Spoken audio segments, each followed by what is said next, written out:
madaxweynaha jamhuuriyadda Soomaaliland mudane Axmed Maxamed Maxamuud Siilaanyo ayaa digreeto madaxweyne uu soo saaray waxa uu xilkii kaga qaaday taliyihii ciidanka qaranka jamhuuriyadda Soomaaliland Jaraal Nuux Ismaaciil Taani iyo hoggaanka howlgelinta ciidanka qaranka waxaanu madaxweynuhu digreeto kale ku magacaabay taliyaha ciidanka qaranka jamhuuriyadda Soomaaliland Maxamed Xasan Cabdullaahi Jidif iyo hoggaanka howlgelinta ciidanka qaranka jamhuuriyadda Soomaaliland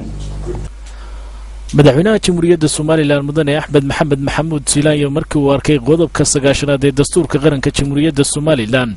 markii uu arkay in baahi loo qabo in la dardargeliyo howlaha ciidanka qaranka Soomaaliland markii uu tixgeliyay la tashiga madaxda ay arintani khusayso waxa uu go'aansaday in xilalkii uu ka qaado taliyihii hore ee ciidanka qaranka Soomaaliland Nuux Ismaaciil Taani iyo hoggaankii howlgelinta ciidanka qaranka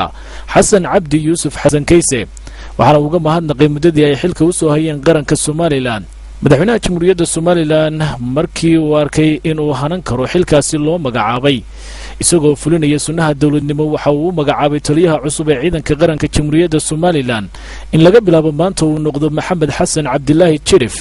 sidaas si lamida waxa uu madaxweynuhu xilkii ka qaaday hoggaankii howlgelinta ciidanka qaranka jamhuuriyadda Soomaaliland Xasan Cabdi Yuusuf Xasan Kayse waxaana uu magacaabay hoggaanka cusub ee howlgelinta ciidanka qaranka jamhuuriyadda Soomaaliland Maxamed Aadan Saqadhi Dabagale madaxweynaha jamhuuriyadda Soomaaliland mudane Axmed Maxamed Maxamuud Siilaanyo waxa uu digreetadani ku amray wasiirka gaashaandhigga iyo la taliyaha arrimaha gaashaandhigga ee madaxweynaha inay saraakiishaasi xilalka ugu kala wareejiyaan sida ugu dhaqsiyaha badan